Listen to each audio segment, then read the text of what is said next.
magazine d'actualité qui vous aide à décrypter minutieusement l'actualité qui fait la une des journaux.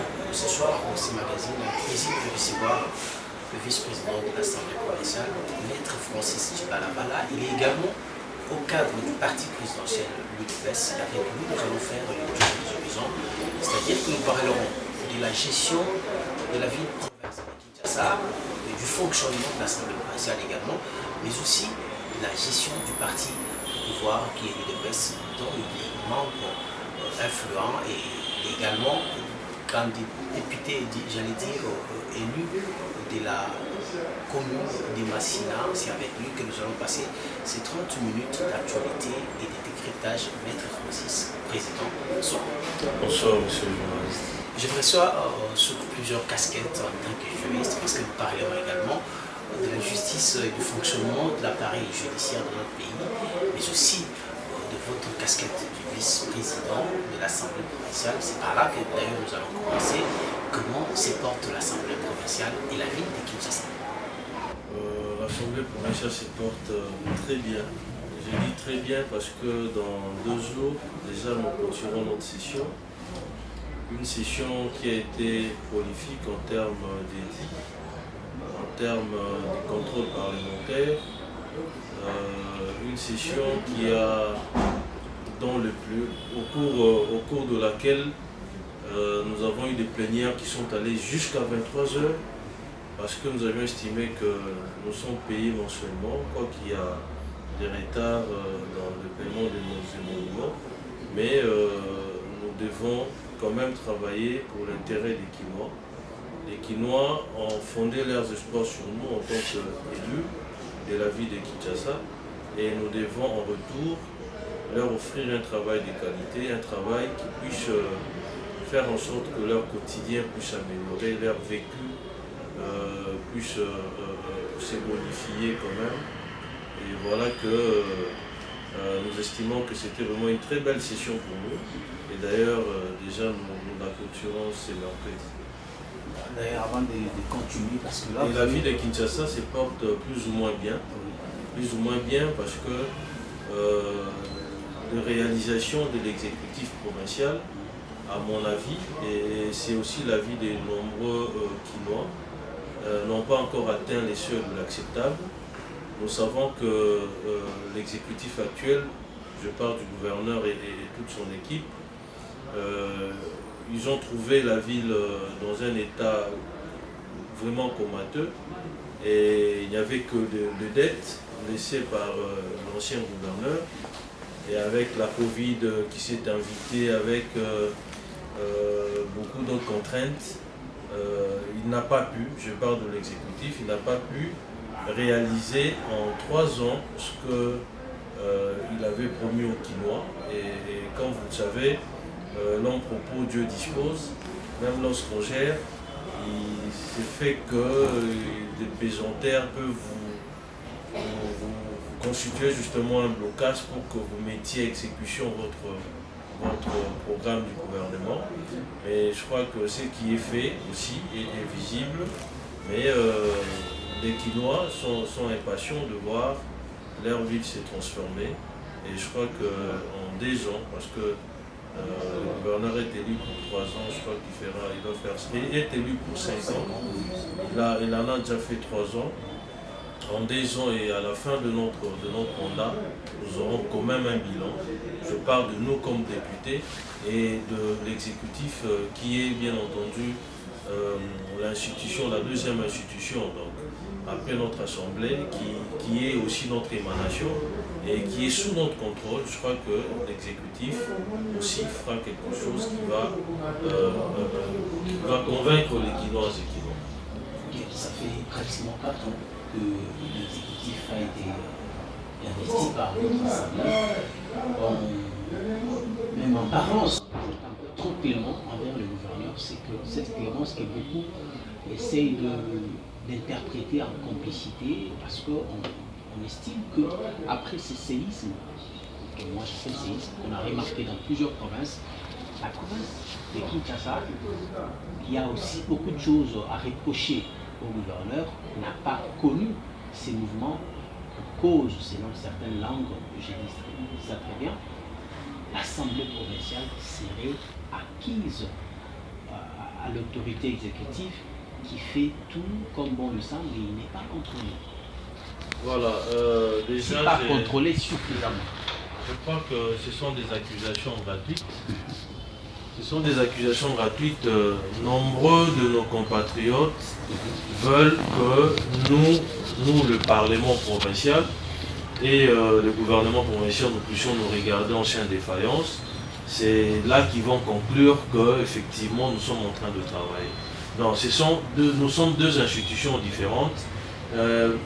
Même si c'est nous qui contrôlons l'exécutif provincial, mais cela ne veut pas dire que nous devons être en belligérance. Cela ne veut pas dire qu'il faut qu'il y ait à tout moment des conflits entre ces deux institutions provinciales. Et les conflits ne vont pas bénéficier aux Quinois. Si dans certaines provinces, il y a eu séisme tel que vous l'aviez dit, mais je crois qu'à notre niveau, nous trouvons qu'il n'y avait pas en fait des griefs pour lesquels nous pouvions asseoir une certaine procédure à l'encontre de l'exécutif ou du gouverneur, soit de certains ministres. J'ai parlé tantôt ici que nous avons initié plusieurs contrôles, commissions de contrôle parlementaire, nous avons des rapports. Vous comprenez, donc à notre niveau, d'ailleurs tout récemment, vous avez entendu qu'il y avait l'argent de la ville qui avait disparu. D'ailleurs, c'est mais le ministre des Finances fait l'objet d'une question orale avec débat adressée par un collègue de notre assemblée. Donc c'est pour dire que nous faisons convenablement notre travail, même si certains voient une certaine complicité entre les deux institutions, mais à notre avis, ce n'est pas le cas. La largesse, je crois que ces vocables ne tient pas parce que nous sommes d'abord, par essence, des institutions indépendantes. Nous travaillons, l'exécutif aussi travaille, et bien que c'est nous qui avons les thermomètres pour voir si ils ont pu réaliser leurs actions. C'est comme ça que lorsque j'ai pris mon propos, j'ai pris la parole pour la première fois, j'ai dit que les réalisations de l'exécutif n'ont pas encore convaincu les Quinois, parce que les fossés dans lesquels s'est trouvée notre ville, il est tellement immense. Là aussi, la clémence doit être démise dans la mesure où ce n'est pas en 3 ans qu'on peut changer radicalement la vie de Kinshasa. Les mots sont là, et je crois qu'il y a des bases qui sont jetées, il y a des routes qui sont en construction par exemple, il y a sur le plan de la salubrité, donc je ne suis pas là en train de faire le bilan de l'exécutif, mais nous qui voyons cela d'un œil d'un parlementaire ou d'un œil avisé, nous voyons qu'il y a quand même l'amélioration par rapport à la ville, par rapport à l'état de la ville que nous avions trouvé quand nous avons accédé à cet hémicycle. Il y a quelques mois, le projet Kinmobeto a été lancé. On a vu à peine quelques signaux et puis plus rien. Kinshasa est resté tel qu'on la connaît. Il y a également le dossier du grand marché qui a fait couler beaucoup d'encre et de salive. Et Kinshasa se retrouve qui voit qu'il y a des travaux qui se font ça et là, même si c'est pas suffisant ou c'est pas au rythme où on les attend. On regarde beaucoup des difficultés de transport ou encore d'accession à certains coins de la ville de Kinshasa. Et vous qui êtes de l'Assemblée provinciale, comment est-ce que vous expliquez cela? Parce qu'on n'a pas vu l'Assemblée provinciale être rigoureuse envers l'exécutif, surtout dans ces dossiers du grand marché. Je crois qu'il y a eu beaucoup d'épésanteurs dans les dossiers du grand marché, mais la construction a commencé, les travaux ont commencé. Donc, les travaux ont commencé. Vous savez, ce que je dis, on dit toujours diriger c'est prévoir, mais il arrive parfois que les réalisations ne suivent pas selon le timing qui a été arrêté. compte tenu de certaines pesanteurs, de certaines difficultés que vous rencontrez en cours d'exécution justement du projet ou du programme. Donc ça arrive à tout le monde, dans tous les États pratiquement. On connaît des situations comme ça, et même au niveau du gouvernement central, il y a des projets qui ont été arrêtés, dont la finalisation ou leur finalisation ne sont pas encore au rendez-vous à cause de certaines difficultés qu'ils ont rencontrées en cours de leurs exécutions. Donc ce sont des choses qui arrivent, mais le plus important c'est d'offrir aux Quinoises et Quinois un marché moderne. Les marchés, les grands marchés, nous tous connaissons l'état dans lequel ils se trouvaient, et je crois qu'en pleine capitale, on ne peut pas avoir un marché comme celui-là, comme étant un marché de référence. L'insalubrité avait élu domicile, les gens vendaient à même les sols dans des conditions insalubres, il n'y avait pas des sanitaires, des conditions, il n'y avait pas d'eau, etc. Et quand il pleut, c'est vraiment dramatique parce que on peut facilement contracter de maladies, beaucoup de choses, ça pollue l'environnement, surtout que le marché est entouré de résidences et tout ça. Donc il fallait apporter une réponse à cette problématique, et la réponse était de construire un nouveau marché. Et malheureusement, les travaux n'ont pas débuté au moment qui a été indiqué, mais le plus important c'est d'arriver, comme on dit toujours, vaut mieux la fin d'une chose que son commencement. Le plus important c'est, au cours de notre mandat, nous allons offrir aux Quinoises et Quinois un marché moderne après plus de 50 ans de la construction de marché qui venait d'être détruit. Donc, au-delà de ça, s'agissant de Kinshasa-Boupéto, je crois que si nous devons être corrects envers nous-mêmes, nous pouvons facilement faire le parallèle de la ville, d'état de la ville lorsque nous avons commencé et actuellement. Il y a une nette amélioration par rapport à la salubrité. Non, à l'époque, il y avait des montants d'immondices partout, mais ce n'est plus le cas aujourd'hui. On voyait lors de la campagne de M. Chadari, il y avait des gens qui publiaient des photos avec des montants d'immondices dans tous les acteurs pratiquement de la ville de Kinshasa. La ville était insalubre, ce n'est pas le cas aujourd'hui. Il y a quand même une amélioration. Vous savez, l'assainissement, c'est quelque chose qui demande beaucoup d'argent, et les budgets de la ville de Kinshasa en lui-même ne peut pas supporter ces coûts-là. C'est comme ça que le président de la République a décidé d'autorité qu'on alloue mensuellement plus de 2 millions de dollars à la ville de Kinshasa pour la salubrité. Donc les routes, etc. C'est-à-dire qu'il y a des routes qui n'ont jamais été construites depuis plusieurs années, plusieurs décennies, qui sont en cours dont les travaux sont en cours d'exécution. Donc il y a quand même des choses. C'est là que j'ai dit, il y a une volonté affichée, il y a des actes perceptibles qui démontrent que nous sommes réellement en train de travailler, que nous sommes en train de vouloir changer justement le visage de la ville de Kinshasa, mais ce n'est pas suffisant. Ce n'est pas suffisant, mais les Quinois ne doivent pas non plus être rigoureux vis-à-vis de nous, parce que on ne peut pas changer une situation qui a duré des décennies en 3 ans par exemple. Donc il faudra qu'il y ait quand même un temps relativement acceptable pour que la situation change radicalement. Donc nous sommes dans les processus, c'est ça le plus important, parce qu'aujourd'hui, si on nous demandait nous de présenter un bilan dans la vie de Kinshasa, je crois que le bilan est là.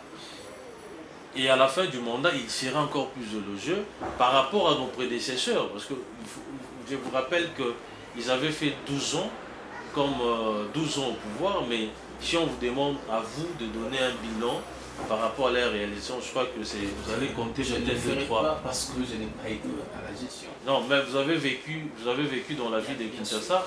Vous êtes censé savoir ce que ceux qui vous gèrent sont en train de réaliser comme prouesse, en fait. Donc voilà. Mais pour revenir sur ces dossiers du grand marché qui a fait parler les gens, il y a des commissions qui ont été diligentées sur place pour élucider un peu la situation. Qu'est-ce qui était à la base, disons, de ces blocages pour que les travaux démarrent? Parce qu'on a vu qu'il y a eu beaucoup de tiraillements avant, bien entendu, le début des travaux. Bon, je crois que cette question doit être posée au ministre des Infrastructures de la ville de Kinshasa. parce que c'est lui qui gère tout ce qui est infrastructure. Mais ce que nous savons, c'est que la ville avait conclu un partenariat et que la partie contractante, pas la ville, l'autre partie, n'avait pas exécuté sa part du contrat dans les délais convenus. Et à un certain niveau, il y a eu des petits problèmes parce qu'il y avait même des problèmes liés à l'inexécution du contrat de la part de la partie contractante et que la ville avait décidé de changer encore d'autres personnes qui pouvaient mieux faire les choses par rapport au précédent engagement pris. Et ça a vraiment pris du temps, ce n'est pas quelque chose qui pouvait se faire du jour au lendemain, surtout que la ville n'avait pas encore disponibilisé de moyens pour ça, compte tenu des difficultés qu'on avait. C'est un contrat où celui qui vient construire devait investir de son argent et puis quitte à le récupérer lorsque le marché sera en service. Donc ce sont des choses qui ne pouvaient pas traîner en réalité, mais malheureusement, nous nous sommes retrouvés dans cette situation-là. Et en tant que gestionnaire, le gouverneur a appliqué son plan B pour chercher d'autres personnes qui pouvaient. Et maintenant que les travaux ont commencé, je crois qu'avant la fin de notre mandat, nous allons inaugurer ces marchés. Revenons maintenant à ces dossiers très délicats, la disparition de cet argent qui disparaît de manière mystérieuse. Le ministre des Finances est à l'Assemblée provinciale, il est en train d'être entendu. Vous qui êtes aux commandes, y a-t-il une commission que vous avez diligentée pour que finalement qu'on sache comment est-ce que cet argent a disparu? Est-ce qu'il y a-t-il des mesures que vous avez déjà prises ou le dossier est encore en cours d'instruction? Voilà, je crois que au lendemain déjà de la disparition de cette somme de près de 500 000 $, les bureaux s'étaient réunis pour que nous puissions mettre en place une commission d'enquête parlementaire pour élucider les conditions de la disparition de cet argent. Malheureusement pour le bureau, cela n'avait pas rencontré l'assentiment des députés provinciaux parce que c'était au cours d'une plénière. Les députés avaient estimé que, étant donné que la justice s'est déjà mêlée de l'affaire, il serait important que nous puissions nous inviter carrément le ministre. Et cela a été fait par le truchement de la question orale avec débat initié par notre collègue Peter Kazadi. Et les ministres avaient répondu justement aux questions qui lui ont été posées dans la question orale avec débat. Et s'agissant des questions posées en cours de la plénière, étant donné qu'il y en avait plusieurs, le ministre avait sollicité un délai de 48 heures. Et 48 heures en principe, au jour d'aujourd'hui, c'est arrivé déjà à échéance. Mais nous sommes bloqués parce que les auteurs, il y avait 2 questions orales adressées au ministre. Les auteurs de ces questions orales nous ont fait remarquer qu'ils devaient tous les deux effectuer un déplacement. Et c'est ce qui nous a bloqué un tout petit peu. Mais je crois que le ministre va répondre et il reviendra à l'auteur ou aux auteurs des questions orales adressées à ces ministres de pouvoir conclure. Et là, l'Assemblée va pencher selon la direction qui nous sera donnée par ces auteurs. Donc l'Assemblée provinciale s'est aussi invitée pour connaître les circonstances de la disparition de cet argent. Nous ne sommes pas restés bras croisés. Donc déjà, ceux qui avaient suivi la plénière passée, ils avaient vu le ministre qui avait répondu aux questions, aux préoccupations des collègues, des honorables députés. Alors, venons-en au parti qui est le vôtre, l'UDPS. Après 37 ans de lutte, l'UDPS arrive enfin au pouvoir. Aujourd'hui, on reproche à l'UDPS ce que l'UDPS reproche aux autres. C'est-à-dire mégestion, détournement. Quelques cadres de l'UDPS sont cités dans des dossiers qui ne sont pas très propres. Vous êtes membre de ces partis. Aujourd'hui, comment est-ce que vous analysez d'abord la gestion du parti? Après le mandat spécial, aujourd'hui on a un secrétaire général, toujours pas de congrès, bientôt on va aller aux élections. Comment est-ce que vous analysez tout ça? Voilà, je crois que là aussi ce sont des accusations gratuites.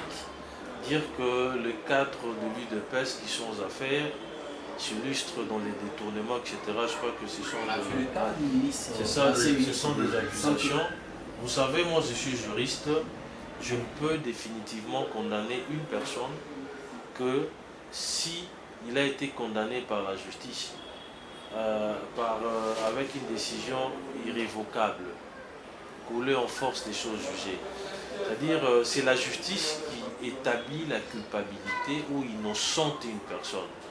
Il peut y avoir des soupçons de corruption, des détournements, etc. Du moment où la justice a mené ses enquêtes, elle a estimé que cette personne n'est pas coupable, on ne peut pas ici d'emblée conclure que la personne a détourné ou la personne s'est fait corrompre, etc. Donc je suis un peu dans ces principes-là. Je n'aime pas trop imputer des faits aux gens et des faits, si on me demandait aujourd'hui d'en donner le preuve pour les étayer, je vais commencer à balbutier. Donc à l'UDPS, jusqu'au moment où nous parlons, il n'y a personne qui a été condamné pour avoir détourné l'argent de l'État. Donc, l'ancien ministre de la Santé qui est... Justement, c'est là que j'ai dit il y a des soupçons, Et puis après, des détournements. Justement, je parle des soupçons. Il peut y avoir des soupçons qui pèsent sur vous, mais cela ne vous condamne pas définitivement par rapport aux faits ou aux griefs qui sont retenus contre vous. Donc la justice qui l'avait arrêté, elle a estimé que des faits pour lesquels il s'était retrouvé en prison parce que le dossier était encore au niveau du parquet et que ces faits-là n'étaient pas avérés, et la même justice lui a accordé la liberté provisoire. Donc je crois que s'il y avait des preuves éloquentes par rapport aux accusations qui pesaient sur lui, au moment où nous parlons, étant donné que nous-mêmes, UDPS, nous avons toujours prôné l'état de droit, je crois qu'il serait condamné par une décision de justice. Donc au stade actuel, conclure, dire que voilà, les membres de l'UDPS sont en train de détourner l'argent, je crois que ce sont des accusations gratuites. C'est pas moi qui l'ai dit, l'opinion constate. Justement, l'opinion, la majorité n'a toujours pas raison. Il y a des procès qui n'aboutissent pas. Vous savez, ce dossier que vous évoquez, la gestion de fonds alloués... vous savez, je vais vous dire une chose. La majorité n'a toujours pas raison. Ce que les communs des mortels disent, ce n'est pas forcément ça la stricte vérité de choses. Il y a des gens qui mettent un peu la passion. Il y a la rancœur, il y a la haine, etc. C'est-à-dire nos jugements, nous, qui regardons les choses de loin, sont parfois teintés des haines, teintés des méchancetés, etc. Mais ça ne veut pas dire que si plusieurs Congolais pensent qu'il avait détourné, qu'il l'avait fait réellement, il revient à la justice de dire s'il est coupable ou non.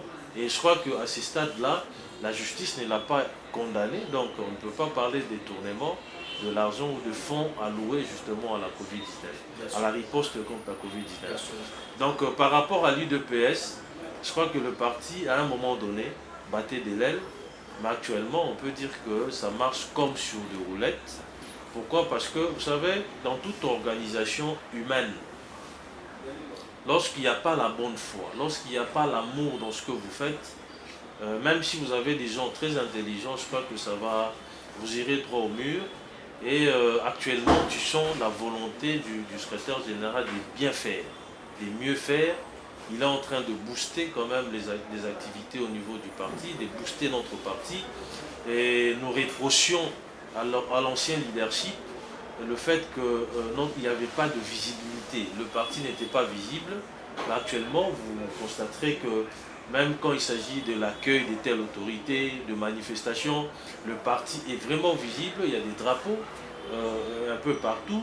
Et il a redonné justement le pouvoir aux structures des bases du parti, parce que nous nous étions battus pour ça. À un moment donné, ces structures de base étaient méconnues des autorités du parti, étaient déconsidérées, alors que ce sont ces structures-là, les membres qui les composent, qui battent un travail titanesque au sein du parti. Pour parler UDPS, étant parti de masse, c'est au niveau des structures de base, des cellules, des sections. C'est là que les réunions se tiennent, les recrutements se font là-bas. Malheureusement, ils étaient méconnus. Et maintenant que le secrétaire général a décidé de travailler avec les structures de base du parti, il a mis de côté les structures informelles, etc. Je crois que c'est une telle initiative ou une telle décision ne peut qu'être applaudie.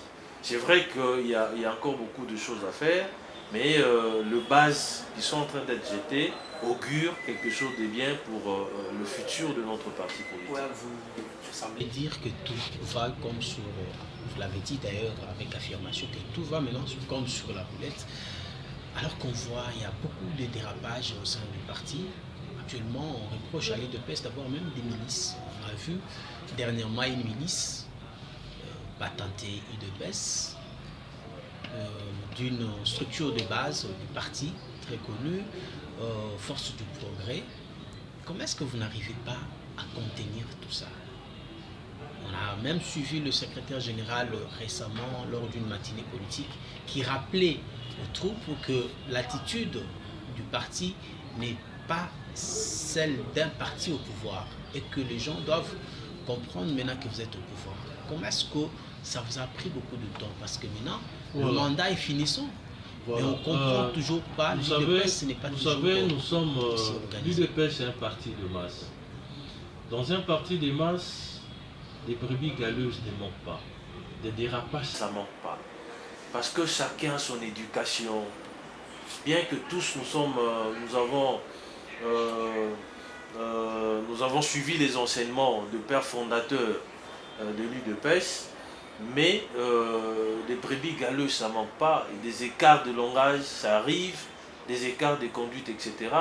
Il y a des gens qui sont zélés, qui trouvent que par rapport à leur zèle, ils peuvent faire n'importe quoi. Malheureusement, on tombe généralement en violation de textes qui régissent notre formation politique. Et je crois que le fait pour le secrétaire général de rappeler à l'ordre toutes ces personnes qui ne se comportent pas comme on l'aurait souhaité ou qui sont en marge de la discipline du parti, je crois qu'il a le droit de le faire en tant que père. Et donc ce sont des choses qui arrivent. On ne peut pas dire que nous avons des milices, il n'y a pas de milice à l'UDPS. Et les gens fustigent certaines déclarations qui sont faites par certains membres de l'UDPS. Mais ça, on constate cela partout, c'est dans toutes les formations politiques. Il y a des gens qui tiennent le propos, etc. C'est là que je dis, non, nous ne nous servons pas de cela comme exemple, mais nous voulons seulement faire remarquer que les écarts de langage, des conduites, on l'observe dans toutes les formations politiques. Que ce soit au pays, que ce soit à l'étranger. Si tel n'était pas le cas, on n'aurait pas des instances disciplinaires au sein de formations politiques. C'est-à-dire qu'on prévoyait déjà ces genres de comportements, on prévoyait déjà des dispositions où le cadre qui puisse justement régenter ou réglementer ces genres de comportements ou essayer de corriger un peu. Donc ce sont de choses qui sont liées à notre nature humaine. Donc on ne peut pas tout imputer à l'UDPS, vous comprenez. Donc je crois que le fait pour le secrétaire général de corriger certains propos ou de battre les rappels de troupes ou de rappeler à l'ordre, ça rentre dans ses attributions en tant que père, en tant que secrétaire général du parti. Et certains, d'ailleurs, je suis content parce qu'aujourd'hui, quand vous allez dans des structures, des bases, dans des cellules, vous voyez, il y a pléthore, il y a du monde maintenant, alors que ces structures de base ne recueillaient plus assez de gens. Au cours des réunions, on assistait à des réunions, il y avait peut-être 3-4 personnes seulement.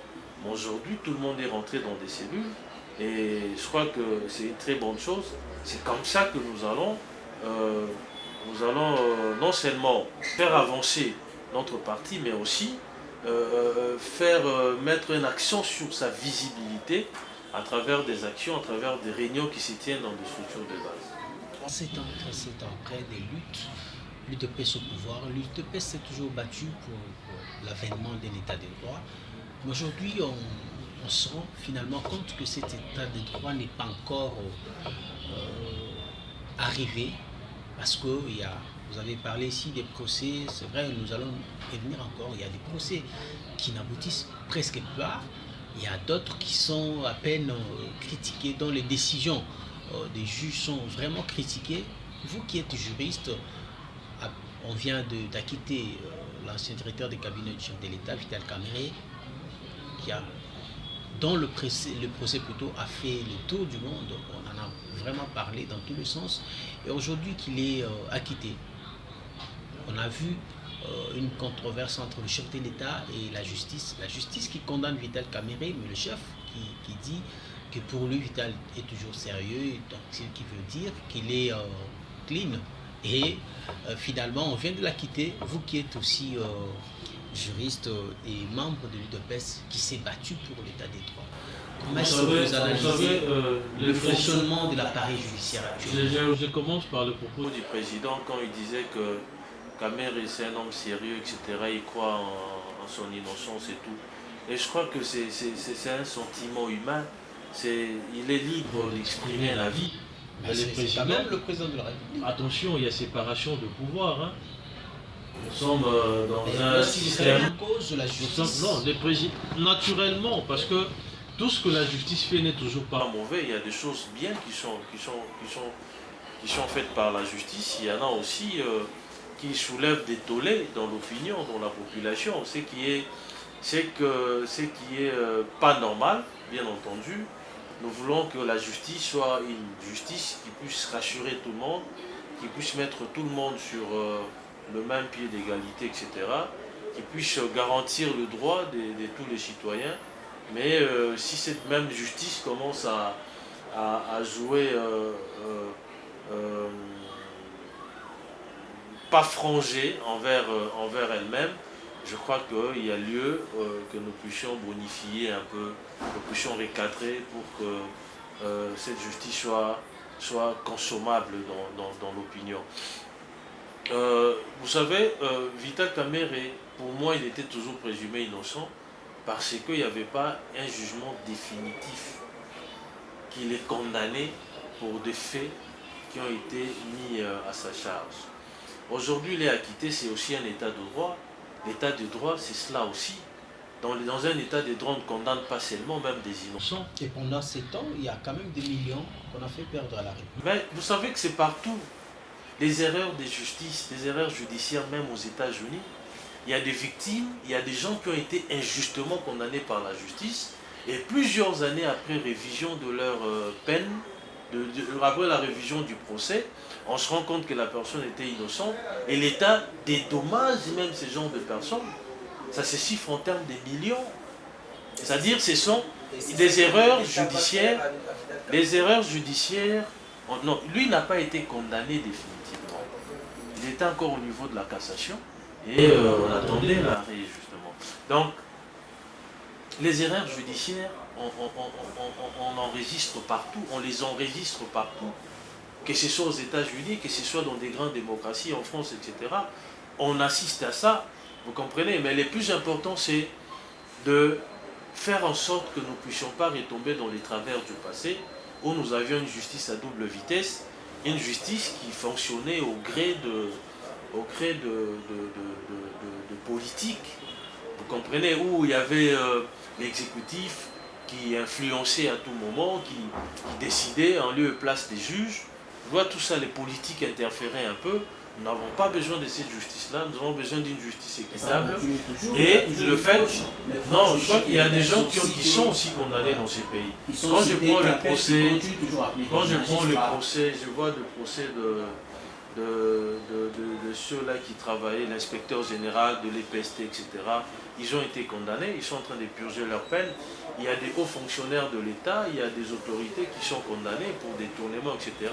Il y a des ministres sortants. La liberté provisoire, c'est lorsque vous êtes encore au niveau du parquet ou lorsque vous n'avez pas été condamné par une décision définitive. C'est aussi un droit. Vous savez, il y a un principe qui dit la liberté est la règle. Vous comprenez? Détenir quelqu'un, c'est une exception. Voilà pourquoi il y a des conditions pour priver une personne de sa liberté. La liberté de mouvement, par exemple. Et c'est aussi son droit de solliciter la liberté provisoire si les conditions d'octroi de la liberté provisoire sont réunies. Je ne vois pas pourquoi les juges vont refuser de la lui accorder. Vous comprenez? Et même la libération conditionnelle, c'est légal. Vous comprenez? Donc on ne peut pas ici fustiger notre justice parce qu'elle a accordé une liberté provisoire à un citoyen dont le procès est en cours, qu'il l'a sollicité. C'est confus, c'est plutôt la finalité. Lorsqu'on accorde cette liberté, il n'y a plus de suite. Et puis, il y en a qui s'évadent comme ça, il y en a qui sont non, c'est pas, je crois en dehors du pays. Je ne sais pas si c'est sur base de quelles statistiques, mais moi, je suis avocat. J'ai eu à obtenir des libertés. J'ai eu à obtenir des libertés provisoires de plusieurs de mes clients. Mais après, lorsque les procès suivis son cours normal, ils ont été condamnés, ils sont en train de purger leur peine. Donc c'est pour dire que ce n'est pas sur base de ces éléments-là qu'on peut établir le baromètre de notre justice, dire que voilà, elle ne marche pas sur toute la ligne. Non, il y a des choses bien bonnes qui sont faites. Il y en a aussi mauvaises que nous décrions. Et je crois que le président lui-même l'a dit plus d'une fois et il est en train de scier les côtes aux autorités de la justice pour qu'elles soient regardantes par rapport à ce que nos magistrats sont en train de poser comme acte, qui ternissent bien entendu l'image de la justice. Ok, d'accord. Là, nous sommes en train de chuter. Ce que je vous demande aujourd'hui, sur le fonctionnement, vous direz que voilà, il y a des gens qui sont interpellés, ce qui est vrai. Mais aujourd'hui, il y a une question que la population se pose. Ce que nous constatons, les détourneurs qui sont arrêtés, bien entendu, on les arrête.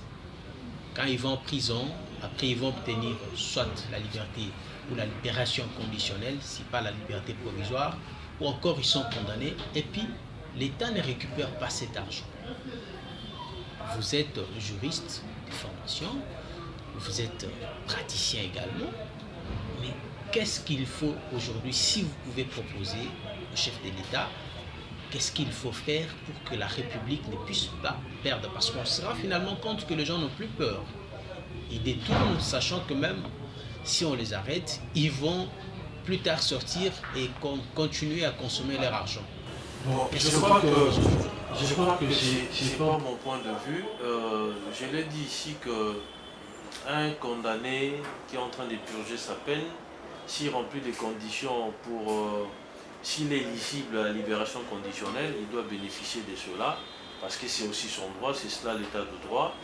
Un justiciable dont le procès est en cours, qui n'a pas été condamné définitivement, il est aussi en droit de solliciter la liberté provisoire. C'est son droit le plus subjectif, on ne peut pas les lui imputer, bien entendu. Dire que tous ceux qui détournent l'argent de l'État sont condamnés, après ils obtiennent la libération ou la liberté, etc. Ce n'est pas du tout vrai. Qu'il pue ou joue pas, ce n'est pas du tout vrai. Le souci, c'est l'argent qui est... Vous savez, lorsqu'on condamne notamment ceux qui détournent l'argent de l'État, il y a toujours, on saisit le bien. On saisit les biens pour récupérer d'abord le principal.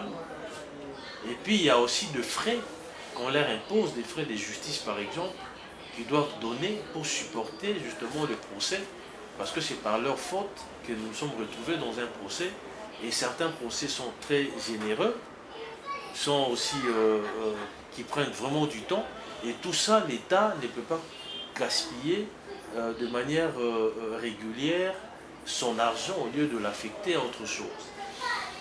Lorsqu'on saisit le bien, c'est comme ça que l'État s'est fait payer, c'est comme ça que l'État récupère l'argent qui a été détourné. Il y a plusieurs condamnés dont les biens ont été saisis, et même le procès dont vous avez fait allusion, le dossier Vital Caméré. Il a été condamné avec saisie de biens, et ces biens-là, c'était pour que l'État récupère son argent qui a été détourné par la personne qui est mise en examen. Donc, tout ce que je puis dire, c'est que l'affirmation qui consiste à dire que les gens n'ont pas peur de la justice, c'est faux. Moi, je suis gestionnaire. Moi, j'ai mis des gants avant de poser des actes, avant d'apposer ma signature. C'est parce que j'ai craint que la justice, demain, que je tombe dans le filet de la justice. Vous comprenez? Il y a des gens aujourd'hui qui ont peur parce qu'ils estiment que non seulement il y a l'IGF derrière, et après l'IGF, il y a la justice qui est aux trousses de toutes les personnes qui se compromettent dans la gestion de la chose publique. Il n'y a pas carte blanche au fait, il n'y a pas une certaine autorisation un peu tacite sur les gestionnaires de détourner l'argent. C'est-à-dire la crainte est là, la crainte est là, la crainte est là, et je crois que c'est avec l'avènement de ce régime qu'il y a eu quand même des avancées notables dans ces secteurs-là.